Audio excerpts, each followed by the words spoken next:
अस्सलाम वालेकुम नाज़रीन, शाहिद खान अब्बासी ने आज इस बात का ऐलान कर दिया कि इमरान खान की रिहाई कल को यकीनी है। अगर इमरान खान कल को रिहा ना हुआ तो मैं सियासत छोड़ दूंगा। और भी उन्होंने बहुत से इंकशाफ किया। नाज़रीन वीडियो देखते हैं। इस वक्त एक बहुत बड़ा क्लैश है जो कि पहले सियासी अदम इस्तेकाम तो था ही और वो इलेक्शंस के बाद ज्यादा बढ़ गया, लेकिन अब इदारों के दरमियान में वाज़ेह टकराव है। आपने अपने एक इंटरव्यू में कहा था और उस वक्त आप वज़ीर आज़म थे कि इदारों में टकराव रहता है, ये आपने कहा था गालिबन सलीम साहब को इंटरव्यू देते हुए। लेकिन जो आज है इसे आप क्या कहेंगे? ये एक कन्वेंशनल सा टकराव है कि थोड़ी पॉलिसी वगैरह फर्क है, या ये उससे कुछ बहुत मुख्तलिफ है जो इस वक्त हो रहा है? देखिए, ये टकराव जो फितरी है लेकिन इस टकराव का एक मकसद होता है और वो मकसद होता है मुल्क का मुफाद। आज जो टकराव है मुल्क के मुफाद का टकराव नहीं है, ये इदारों के मफाद का, शख्सियात के मफाद का टकराव है। इसकी बहुत मनफी असरात मुल्क पर होते हैं। और आज जब हम यौम आज़ादी मना रहे हैं, 70 साल हो गए हमें, तो सोचना ये है कि जिस बुनियाद पर, जिन असूलों पर कायद-ए-आज़म ने पाकिस्तान बनाया था, क्या हमने उनकी पासदारी की है? क्या वो असूल आज कायम है? ये हमारे लिए आज जहां पर हमें खुशी है कि इतना अरसा में हो गया, एक आज़ाद मुल्क मिला है, क्या हमने उन असूलों पर चले हैं? क्या आज पाकिस्तान एक तरक्की करता हुआ मुल्क है? और ये मत भूलें कि सबसे बड़ा सबक ये है कि जब कायद-ए-आज़म ने पाकिस्तान बनाया, हमने उसके 25 साल के अंदर ही आधा पाकिस्तान खो दिया था। बिल्कुल।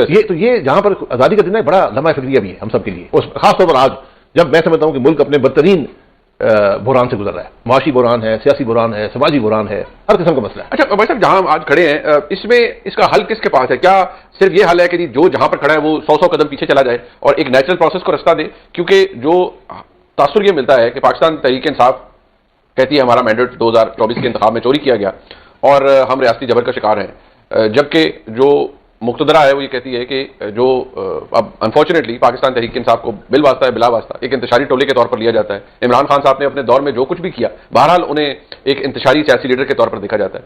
तो ये तो एक बड़ी डिस्टिंक्ट सी डिवाइड है। एक जमात कह रही है कि हमारा मैंडेट नहीं है, दूसरी तरफ जो सबसे ताकतवर हल्का है हमारे मुल्क का, जिसे एस्टैब्लिशमेंट कहते हैं, उनके ख्याल में कि आपने तो सानह नौ में किया, आपने तो बहुत से और काम किए, लिहाजा आप तो सिद्ध के दिल से माफी मांगे तो फिर शायद मामला आगे बढ़े। नहीं, ये जो बातें हैं इनमें यकीनन वजन है, लेकिन ये जो खराबी है उसके असरात हैं, उसके सिम्टम्स हैं। 2016 में क्या हुआ, 18 में क्या हुआ था? बिल्कुल ऐसे। तो उससे 2013 में क्या हुआ, 2008 में क्या हुआ, ये 2002 में क्या हुआ? तो उस खराबी को आपने दूर करना है। ये तो उसके असरात हैं, उसके नताइज हैं जो आपने किया है। तो मसला है क्या? मसला एक बड़ा बुनियादी है, आइन से नाराज है। आप आइन से हटेंगे, आइन तोड़ेंगे, आपको मुल्क नहीं चलेगा। इसके अलावा कोई और बात नहीं है। मुझे वो ये कहे कि मैं ज्यादा हुबल वतन आप नहीं है, मैं उससे इत्तेफाक नहीं कर सकता। बिल्कुल ठीक है, हर कोई अपनी जगह पर।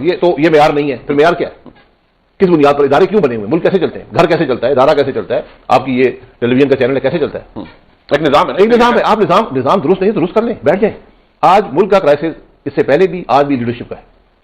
जब लीडरशिप, चाहे वो जुडिशल हो, चाहे वो मिलिट्री हो, चाहे वो पोलिटिकल हो, वो आइन से हट जाएंगे, वो अपने इदारे का मुफाद ढूंढेंगे, फिर मुल्क नहीं चलेगा। लेकिन अभी भाई साहब आप फरमा रहे हैं कि ये यकीनी तौर पर देखिए, आप तकरीबन एक साल इस मुल्क के वज़ीर आज़म रहे। 2018 का इंतखाब हुआ, वो मुतनाज़ा इंतखाब था। 2024 का इंतखाब कहा जाता है उससे ज्यादा मुतनाज़ा इंतखाब था। लेकिन आपने 2013 का जिक्र किया, आप भी उस वक्त इलेक्ट होकर आए थे, फिर आप फेडरल मिनिस्टर भी रहे। क्या 2013 का इंतखाब भी आप समझते हैं कि वो भी मेडलिंग का नतीजा था? जी, मुकम्मल तौर पर। जी, मेडलिंग हर इलेक्शन में मुख्तलिफ होती है और मुख्तलिफ तरीके से होती है। 2013 में क्या हुआ? पीटीआई को केपी दिया गया बाय डिजाइन। तो कहना वहां सोते हुए कि तुम ये सूबाई सीट ले लो, वो भी दे दो। नून लीग की सीटें काटी गई 2013 में असलियत हासिल कर लें, और ये बाय डिजाइन किया, सब बाय डिजाइन हुआ। और मैं ये कह रहा हूं, आप इस मुल्क की तारीख को इन्होंने मसख कर दिया। मैं इल्मी नहीं है तारीख क्या है। आप एक ट्रूथ कमीशन बनाए, आपके हकाइक आप यकीन करें, मैं सबको कहता हूं, मैं ये मुनीर फारूक का चैनल बंद हो जाएगा अगर आप सिर्फ जो इस मुल्क के हकाइक है ना, रोजमर्रा अगर आप उनको नेकेड ट्रूथ या नेकेड आई से जो बता रहे हैं। देखिए, इन चीजों का वक्त होता है। जो आदमी उसमें डायरेक्टली इन्वॉल्व हो, वो आके उसको आप इस्तिस्ना दे दें, हर किस्म की प्रोसिक्यूशन से वो आके बात कर दे कि जनाब मैंने ये चीज देखी है, मैंने ये चीज की है, फिर आपको हकाइक इल्म होगा। मतलब भाई साहब, जो आप फरमा रहे हैं उससे तो फिर ये लगता है कि जो सबसे ताकतवर तबका है, या तो वो अपनी पोजीशन से बिल्कुल पीछे हट जाए और वो कहें कि फिर सियासतदान भी ना उनके पास जाएं किसी तरह का रिलीफ लेने के लिए। सियासतदान भी जाते हैं ना, आपके बहुत से कलीग जाते हैं, सारे जाते हैं।